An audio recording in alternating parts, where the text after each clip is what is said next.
What is going on, everyone? My name is Northy, and first preview of the year, man. We are fully into it. I've just realized this shirt has a horrible mark on it as well, but we're not here to worry about that today. Oh my god, that's going to be on my mind this entire video. Round 0 begins tonight. Now, I am so excited for the football season to start. Unfortunately, I won't be able to catch the game. I am busy tonight, but I am more than excited to see what we can do for round 0 in terms of these Teamcoach games. Now, Star Powers and Top Team have both returned for Teamcoach this year, as it has for the last few years now.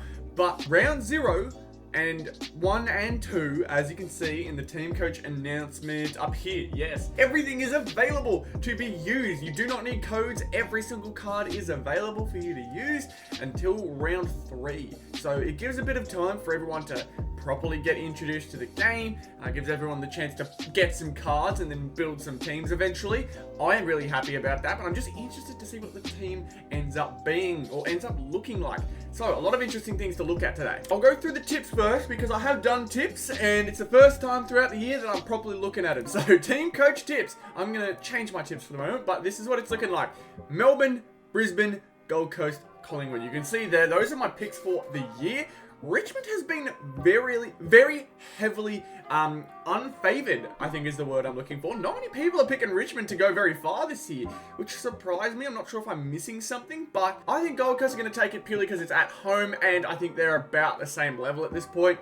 Damien Hardwick is his first coaching game as a Gold Coast Suns head coach, so that's going to be interesting to watch. But obviously tonight is going to be Sydney v Melbourne. I've picked Melbourne to win it at Sydney. Could be an interesting tip. Melbourne have been tipped a lot to fall out of the top 4 this year, and I get it. 2 straight years of double set losses. It is understandable. It does make sense, but I still have faith in Melbourne. I still think they're going to be pretty good. Brisbane versus Carlton, though, I'm going to go Brisbane. Obviously, Brisbane is still very heavily favoured this year. Even after the disappointment last year in the grand final, they are still technically just 4-point losers. They are still very much a capable team, and as good as Carlton can be, we saw this not that long ago. Prelim final of last year, Brisbane managed to take it. And I don't think Carlton are just going to die trying. I think they are going to work really hard, but I don't think they're going to go away with it. And then GWS versus Collingwood. Collingwood are obviously premiers, so I have a bit of a tough time tipping against them. Although, GWS, they very much could give it to them. They did last year in their prelim fight too, so very much could have a shot at beating them as well. Exciting stuff. Exciting round 0, opening round. I'm excited to see what it looks like. But now let's go to our Star Powers. This is what Star Powers is looking like. Really cool. I actually like all the silver cards together here. I think this is a much better look than the neon, even though they are just silver cards. I do really like them. You can see here though, this is what it's looking like. I've got myself a Nick Dacos, Jack Sinclair, Lockie Whitfield, Isaac Quainer, and Sam Doherty. Pretty much everyone here I'm confident with, except this Quainer pick, but obviously there are only 8 teams playing this week, so I've had to do my best.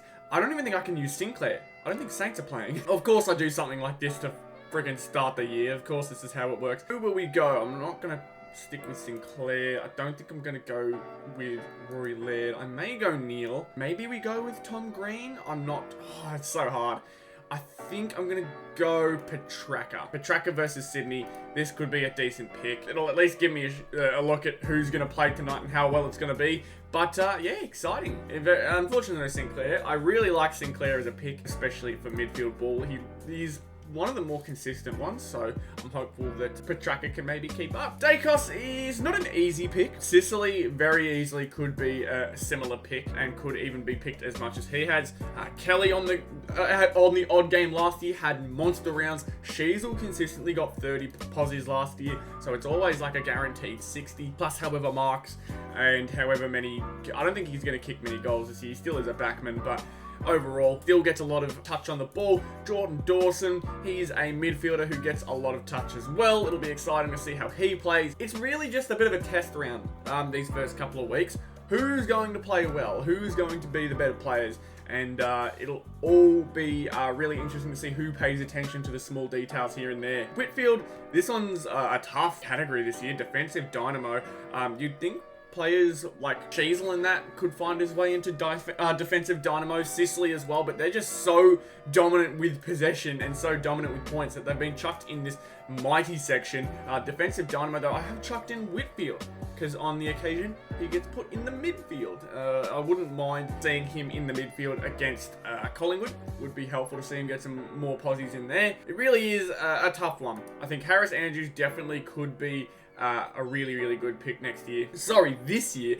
Harris Andrews with intercept marks, potentially 1%ers, spoils, all that type of stuff could help him get up there. We'll have to see. But yeah, we're sticking with Whitfield. Quayne is probably the most interesting one. There's a lot of good players in here that I really want to pick outside of him, but Luke Jackson I can't pick because he's not playing. Logan McDonald I'm not too interested in. Tom De Koning, he maybe has a good game. Bailey Humphrey I'm really excited about. I hope he has a good season this year. I hope that Bailey Humphrey does. Oh, that's Wayne Miller up. Okay, that looks a bit strange. But Isaac Quainer, that is the pick for this week.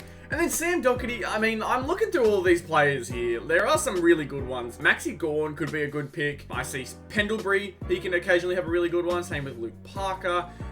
Toby Green. Ruckman always seemed to do pretty well as well. That Maxi Gawn could be a really, really good pickup. I wouldn't mind getting his team star powers ASAP. But Sam Doherty, for me, is a pretty no-brainer pick because he just manages to find his way onto the ball as that backman. Can find himself running along the wing too. Gets himself a lot of stats. It's good to see. And then you'll see, same players. I will need to change up the midfield ball. That one is now going to be... Who did I have again? I had Christian Petracca. So he's going to be the team star powers player. Like I said, Sam Doherty, he is my team star power for Trailblazer. Mighty, I've gone Nick Dacos with the double. And Petracca, I've gone midfield with a double as well. So, going to be interesting. You can see my round -1. That's pretty funny. Should be 0, but -1 makes more sense to me. It is really weird seeing the season start this early, but I'm not complaining about it. I'm not complaining about it whatsoever. There are no ranks to compare this season. I'm just glad that I'm right on it from the get-go this year. And I'm ready to go. I'm going to try and get as many as I can this year. I'm going to just work so hard to get these prize cards because this is what they're looking like. They're actually a really nice design. And you already know which ones are going to get scooped up straight away, having a look at some of them. Like, first off, Nick Dacos is not going to last long. I wouldn't be surprised if he's gone by week 5. He's the only one that I see being mega popular. Like, there's no Dusty. Maynard could be picked up pretty quickly. Maybe these other star players as well, like Petracca, maybe Dunkley, Bailey Smith potentially. I know I'm picking up Sheasel as soon as I can. That is without a doubt. I am just interested to see whether we can get like a full massive set of these ones. How many we can get this year. Let's go to top team though. Top team is the most lenient, I think, out of the two. Obviously top 4, not as much as top 18. Top 18, there's so many variants, but you obviously know there's only a few amount of players who can potentially get as much as they do on any given occasion. And so even if you do mess up in top 18 with one player, another one can very easily make up for it, and then you're back on track. Meanwhile, top 4, if you mess up one, you don't get a prize card. That's pretty much how it goes. So it's always a bit of a risk, this one. I have been first, I think, in top 4 before, so look, I'm not mad at this team. My biggest stress is this forward, because like no one that I'm looking at in forward, for at least for this round, really goes like, oh wow, this could be great. The only one I'm thinking on the occasion is Shea. Shea could potentially be on ball this year and have a lot more posies than anyone else and be a consistent pick. But with top 4, it's not about being consistent, it's about being the best. Every single one, you have to have the best pick. It's not easy by any means. It is a very difficult task to pick the best ones every time. So I can only hope that maybe this is the winner. We'll just have to wait and find out. But Dacos is usually a safe pick. I've gone Clary. He is playing. I was interested to see whether he'd be in the lineup because I know that he's had injury woes over the preseason, but I've picked him. I'm going to stick with him and be confident.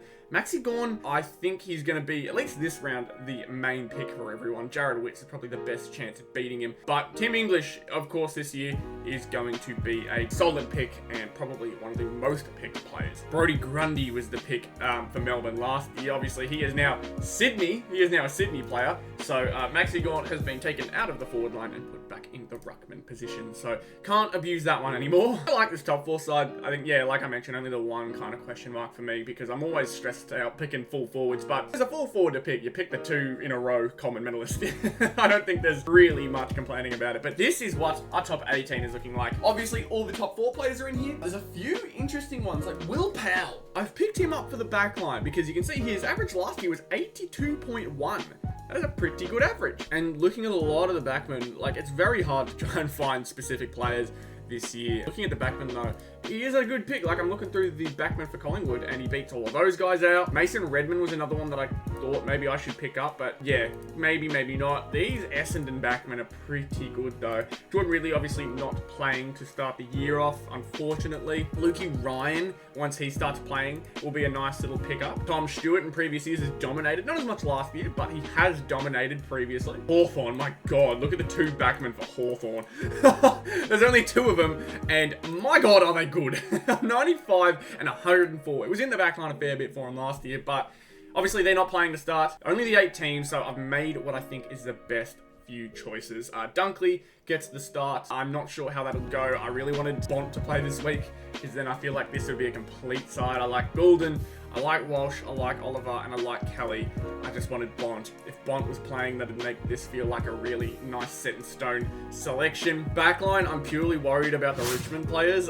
I don't know how it'll go, but we will see. And then you can see here, I did put Shea Bolton in my top 18 because, again, not as much risk in chucking him in there. You can see I really hate putting full forwards in because the only other one outside of Charlie Curnow was Joe Danaher. All the others are small. Toby Green got a lot of posies and got a lot of goals last year, actually. He was very consistent with his goal kicking. 3 a game is really good for a small forward, but he also got himself a lot of possession, and that's what you want to see, especially for these fantasy-type games. Isaac Heaney, though, he would have the occasional really good game, but then the occasional poor game, and then everything else was on the in-between. You want to have players who are consistently at a level that you're really happy with, and although he does average 80, and you'd be like, oh, surely that's okay to pick, he can occasionally have like a 40-point game, and if you leave any room, it just makes it harder to get that prize card each week. So you really have to make sure you're picking everyone at their best time. Joe Danaher, he is up against a really strong Carlton defense, so I'm really worried about that pick.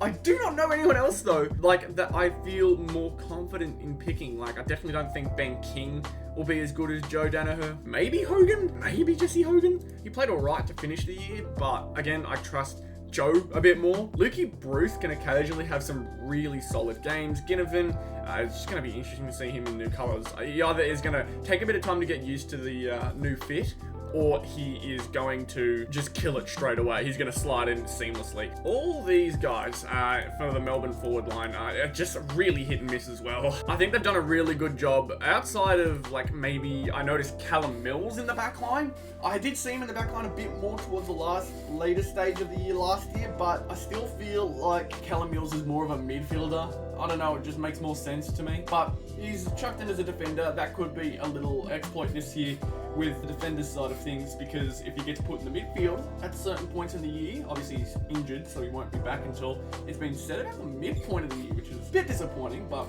when the exploit hopefully comes through, I'll be there to use it. But yeah, this is my entire team. I am very, very worried because these are like the times that you get the best chance. I mean, you've got everything. These are the best chances you've got at getting a prize card outside of round 3 if you have bought the cards you want, because obviously not everyone's going to have great cards to start the year off. It's just not going to happen. So hopefully this team is good and works its magic and gets me a prize card to start the year off. God, it'd be good if we can start it off with a prize card. But that's it. That is it for round 0, the opening round of Teamcoach for this year. We are back and in full force, so I'm hopeful that you guys enjoyed this video. If you did, be sure to leave a like, subscribe to the channel if you are new. I'll also mention, last little tip, you check Cardcraft and you try and put anything in. Cardcraft opens on March 18. Is that when the cards are released? I'm not too sure, but a very interesting thing to see for sure. Hopefully by March 18, I will have my hands on some cards. That is the hope. Would be really nice. Don't know if it'll happen. We'll have to find out. So again, thank you all very, very much for watching, and I'll see you all in the next one. Good.